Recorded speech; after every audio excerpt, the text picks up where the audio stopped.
Is Brian Schottenheimer actually under any pressure this year to go along with power ranking the power rankings? I think that's a very interesting discussion. Okay. You want and that I'd one? like to go there. All right.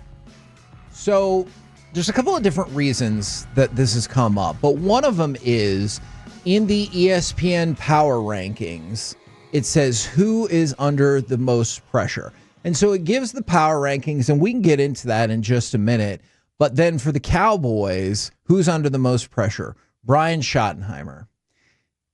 I just think that's absurd. Okay. And like, I've seen people text in, like, what would it take for Schottenheimer to get fired after this year?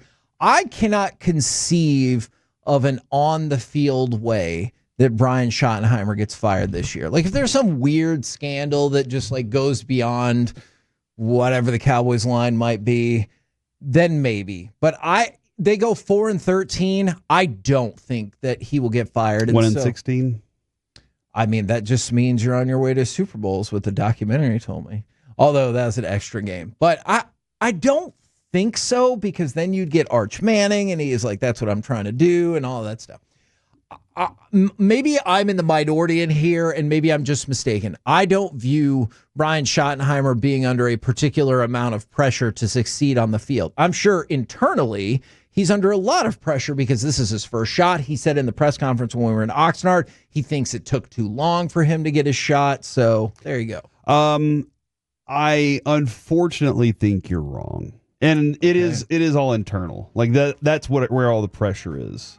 Externally, the whole country is rooting for the Cowboys to fail or succeed. Like, they are literally invested in the Cowboys. It's tough to find indifference with. You name another team that everybody is committed to the Cowboys in some way, shape, or form. Either way. Yeah. And that's just how it is. So that's going to be a national. Every day is a national topic. If he can block those things out, that's a thumbs up for him. Kevin, I often say this. I think the Cowboys in particular, and during the Wall 2.0, they made the comment about Dak and Zeke didn't understand how important each one of the games were when they started that rookie year for them. Right. I think the team, because of the last 30 years of unsuccess, feels like they have to make up for those 30 years on every play. And I think that falls on to the coach sometimes as well. Is it like, I'm trying to win 30 years of football with every single moment, and I think that becomes too much sometimes. It's too overwhelming. You can't hit a 6-run home run. It's not going to happen. You have to win a play. You have to win a game. And that's where I don't know. Sometimes you can focus in and be laser focused like that. Dallas does not seem to be the place that you can focus in and be laser focused. There are too many other distractions to it. And I think that's where the pressure comes from, is that it starts to become a waterfall. It starts to become quicksand. You can't get out of it, and you're stuck in this. We have to do this. We got to win this game because it's so important for this. And I think that pressure is going to build for him. But the pressure to lose a job, I agree with you. I don't think Jerry Jones is going to want to admit after 1 year that he messed up. But I also think I'm giving Shotty a chance, man.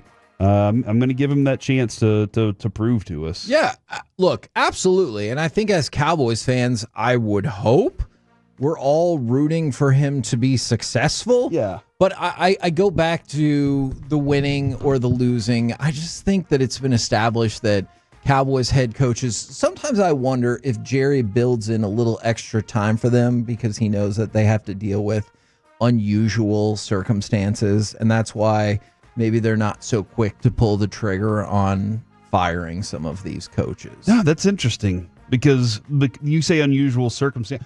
Barry Switzer makes a comment about that after he's talking to the team, and he's like, after all the things that we have to go through, and he's like talking about. Granted, Barry Switzer did not have an easy, place to step into whenever that happened. So when you say that, though, you're saying the set of circumstances are the national media. No, look, I swear, I'm not trying to be like just flippant or sarcastic. I think the extenuating circumstances are Jerry. I don't think it's the media or anything else. I think it's Jerry. And so I do kind of wonder that. Now, speaking of the power rankings, where would you put the Cowboys in the power rankings as we head into the start of the season? Kevin, what do you think? I predict you think 16 or 17. Middle of the pack. Okay. 16 or 17. Alec, what say you? 18. Ooh. That is actually correct. So they are 1 to 2 below the middle, depending on how you want to slice that up. The Dallas Cowboys are ranked as the 18th best team in football heading into the regular season. Corey, I'm going to assume your answer is yes. Alec, do you think that feels about right to have the Cowboys in about the middle of the pack? Yeah, I'd say so. That feels like where they kind of hang out most times throughout the season. And then once you kind of get a clear idea of the playoff picture, then you'll start to see if they go more towards one side or the other. But yeah, at this point, again, like we joked about earlier in the show, but it's not a joke. We don't know what this team looks like because they have not shown us literally anything in the preseason, so we can only go off of what we know on paper. In a bizarre way, does that add even more intrigue to that Eagles game? I'm not saying you'd be like, I don't care, but it feels like that will add even more in that first half. You're like, holy crap, I didn't know they could do that. Yeah, because if they go out there and they score 35 points, I'm going to be like, whoa, I'm wrong about a lot of things in life, and I need to recalculate and try to figure out what I'm doing wrong here. Yeah. Now, who do you think is the worst team in all of football? Man, I feel like it's Cleveland. Maybe. Cleveland is one of the last 3 teams, but are they the worst? Are the Jets in that conversation? Oh, how dare you. The Jets are only 28th. Okay, so they're pretty They close. will not abide by your disrespect. By the way, Cleveland is 30. Saints. Ooh, the Saints, 31. By the way, did you see Kellen Moore? And again, I am just assuming this is the way he meant it. He said the quarterback competition will continue. Until the middle of the season, probably. And I feel like what he really was saying was, hell, I don't know. I guess keep going. He's really just waiting for the player-coach moment. Yes. All right, you guys have named 3 of the bottom 5, but not the worst team in all of football. I want to take one more shot at it. Alec? That would be the Tennessee Titans. Nice work. Nice work. Is correct. The Tennessee Titans because the quarterback just punched a defensive lineman. Man. Or shoved him. I could see on the one hand, you're like, I love that competitiveness. But on the other hand, I could see how you'd be like, hey. Just got a penalty. Don't do that for a variety of reasons. Now, the whole reason that they're last is because the New York Giants have rocketed up from 32 to 29. No doubt. Hey, that's up. No doubt to the play of Jackson Dart. Probably so. But those are your worst 5. At 28, the Jets, then the Giants, the Browns, the Saints, and the Titans. In the conversation you had earlier, Kevin, about Arch Manning, did you bring up when he was asked about the AP poll? Oh, no. What did he say? They were like, hey, you're ranked number 1 in the AP poll. And he was like, that doesn't mean anything. And I was like, what a smart thing to say. And then he was like, I don't even know how they get these. We haven't played a game yet. And then he was like, how do they rank them? And I guess it's just ranking rosters, you know? What is more profound, that or John Kruk when they said, when the guy who invented time and the clock, how did he know what time it was? John Kruk said that? Yeah. I don't know if somebody else said it first, but obviously that's been circulating around that is quite a the bit. Most profanation thing I've ever heard. I don't think you said that right. All right. We did the worst. We did the middle, which is pretty much where the Cowboys always are. By the way, here's the teams around the Cowboys. Steelers, Seahawks are 16 and 17. And then the Falcons and Dolphins are 19 and 20. Does that feel about the class of team? Yeah, that's all right. We're pretty accurate right now. Tell me who are the top 5. 877-881-1053. Franklin Injury Attorney text line if you want to get involved in the conversation, or Twitch or YouTube or you guys right here and right now. Who are the top 5? Oh, man. I feel like the Eagles are in there. Eagles. That is just because I feel like they're in there, not because I'm not Corey, rooting for them. you'll be happy to know the Eagles are number one I'm not on the list. All right.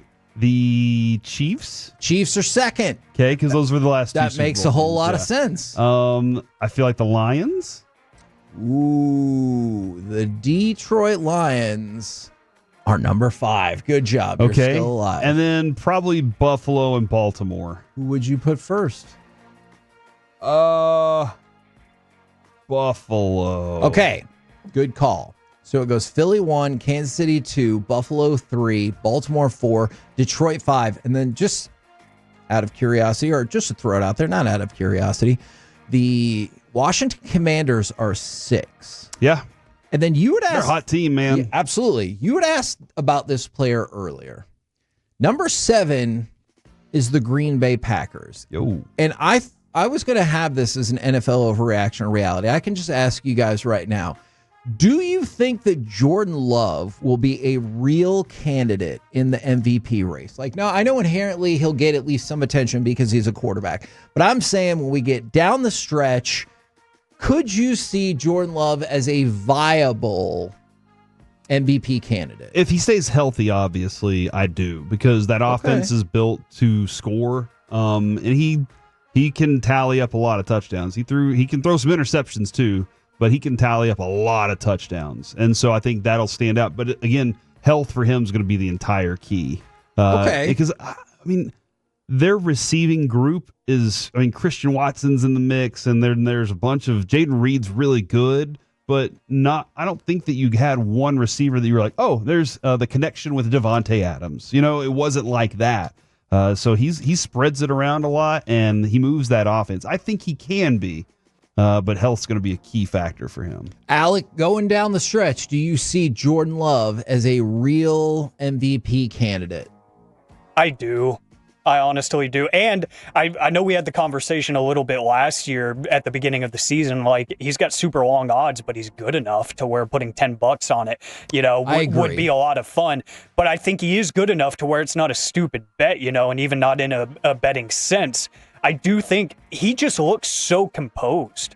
Even when, like last season, I didn't think that offense was super great around him. I didn't think they were bad, but he just looks like a pro out there. There's no way to really explain it without putting film in front of you and saying, look at it. He looks like in some very specific ways. I'm not projecting his career. In very specific ways, he has some of the same poise in certain sets that Rodgers did in that Green Bay system. By the way, as long as we're talking about Green Bay, I just wanted to throw this out there. Jay Glazer had tweeted this out and said that the Packers had him talk mental health with their players and their coaches. And so I just wanted to say I appreciate very much Jay Glazer taking part in that. I appreciate the Green Bay Packers for their efforts to get that message to their players, their coaches, and destigmatize. We talk about mental health all of the time on this show. And so props to them for getting it done.